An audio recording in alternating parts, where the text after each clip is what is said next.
आज तो है ना, दिल्ली का तो बवाल खत्म हो गया। आज यहाँ पे देखिए किसकी गवर्नमेंट आती है, किसकी नहीं। लोकतंत्र है।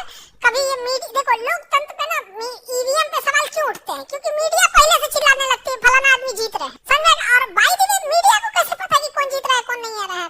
तो क्या है ना, दिमाग में इंसान एक परसेप्शन बना लेता है और उसके हिसाब से रिजल्ट नहीं आता है ना, तो लोगों को लगने लगता है क्या हुआ है, धांधली हुआ है। ये भी गड़बड़ चीज है। अभी बिहार में इलेक्शन आने वाला है, इस साल 25 में ही है इलेक्शन। तो आप में से जितने बच्चे 18 प्लस हो चुके हैं, तो आप लोग को ना जब इलेक्शन पास आता है ना, तो ये वोटर कार्ड बनाने के लिए जो अधिकारी होते हैं अलग अलग कैंप लगाने लगते हैं। स्टार्ट कर दिया फिर से, तो याद से अपना अपना वोटर कार्ड बना लीजिएगा। आप वोट डालिए मत डालिए, मतलब ये आपको वोट डालना है, भले आप नोटा दबा दीजिए लेकिन वोट डालिए।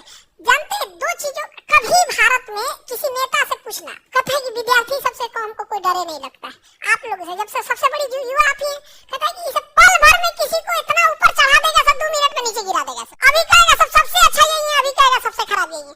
इसलिए देखिए बीपीएससी में इतना प्रोटेस्ट हो रहा है, कभी कोई सुन रहा है? दिल्ली और पांडिचेरी, यहाँ विधानसभा बनाया गया। क्या बनाया गया?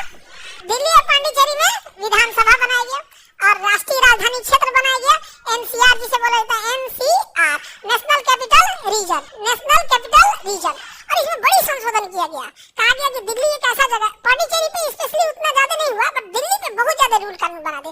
दिल्ली में 4 आदमी कंट्रोल करता है दिल्ली। तो दिल्ली जब राष्ट्रीय राजधानी क्षेत्र एनसीआर बनाएगा, नेशनल कैपिटल रीजन, तो कहा गया कि कुछ मेजर कंट्रोल्ड सेंट्रल गवर्नमेंट देखेगी। जैसे पुलिस कौन देखेगी? Central government. दिल्ली पुलिस देखती है। दिल्ली पुलिस डायरेक्टली किसके अंदर में आती है? सेंट्रल गवर्नमेंट, गृह मंत्री के अंदर में आता है, गृह मंत्रालय का। तो यानी दिल्ली में अगर कोई क्राइम हो रहा है तो दिल्ली के चीफ मिनिस्टर से बाहर है। वहाँ का पुलिस, वहाँ का चीफ मिनिस्टर अरविंद केजरीवाल का बंगला खंगाल के चल गए। बिहार पुलिस नीतीश कुमार का खंगाल के देख ले, चाहे यूपी पुलिस योगी जी का खंगाल के देख ले। बाप रे, 40 गो जज बैठ जाएगा उसके ऊपर। देखिए आप जब अधिकारी बनिएगा ना, तो याद रखिएगा एक चीज हमेशा, जब आप अधिकारी बनिएगा तो आप जब तक ईमानदार रहेंगे ना, तब तक सब आपसे थोड़ा सा दूरी बना के रखें। वो जानबूझ के आपको कुछ कमाने का मौका देंगे। 1 आध करोड़ लूट लेना, जैसे आप 1 आध करोड़ मार लिए, खत्म कहानी। अब वो आपसे कोई नहीं डरेगा। नेताओं का सबसे बड़ा पावर क्या होता है? वो आपके खिलाफ जांच स्टार्ट करा सकते हैं। जांच स्टार्ट कर दें, जब तक जांच चलते रहेगा, प्रोसीडिंग चालू रहेगी, आपका प्रमोशन रुका रहेगा। तो दिल्ली की पूरी कंट्रोल किसके पास है? दिल्ली पुलिस की कंट्रोल किसके पास में? होम मिनिस्ट्री का, दिल्ली पुलिस के। तो ये हो गया कंट्रोल। उसके बाद जो जैसे स्कूलिंग हो गया, सड़कें हो गया, ये सब चीज हो गया चीफ मिनिस्टर को दे दिया गया। तो एक सेंट्रल गवर्नमेंट संभाल रही है, एक कौन संभाल रही है? चीफ मिनिस्टर संभाल। कौन संभाल रही है? चीफ। बिल्डिंग बनाने का काम दे दिया दिल्ली डेवलपमेंट अथॉरिटी। किसे दे दिया गया? Delhi development authority. तो एक हो गया सेंट्रल गवर्नमेंट और एक वहाँ का चीफ मिनिस्टर। उसके बाद दिल्ली डेवलपमेंट अथॉरिटी, डीडीए।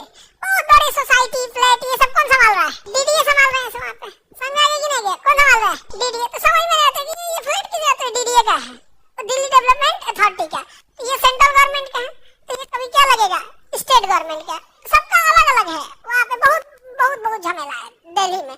तो ये दिल्ली को इस तरह से बनाया गया था। अब दिल्ली में जब विधानसभा बना दी है, तो 70वां में क्या हुआ कि दिल्ली और पांडिचेरी जो विधानसभा है, यहाँ तो आपने विधानसभा क्या बना दिया। अब इसको राष्ट्रपति के चुनाव में शामिल करेंगे कि नहीं? राष्ट्रपति निर्वाचक मंडल, याद है? राष्ट्रपति का निर्वाचक मंडल, लोकसभा, राज्यसभा, विधानसभा, विधान परिषद नहीं था। तो जब दिल्ली और पांडिचेरी में विधानसभा बना है, तो संशोधन करके लाना पड़ेगा कि नहीं लाना पड़ेगा? एक्चुअल में इसे भुला गया था सब यहाँ पे। 69वां संशोधन किया, तो उसी समय नहीं जोड़ देना चाहिए कि दिल्ली में जब एनसीआर लागू होगा तो सेंट्रल गवर्नमेंट काम करेगी, स्टेट गवर्नमेंट भी काम करेगी, प्लस में डीडीए काम करेगी। उसी समय संशोधन कर देता भाई 69 में ही, तो भुला गया सब। चाहे दीदी तो राष्ट्रपति के निर्वाचन मंडल में छुट्टिए गया हो, तब याद आया तो बाद में संशोधन किया। कोई मतलब बनता है इसका?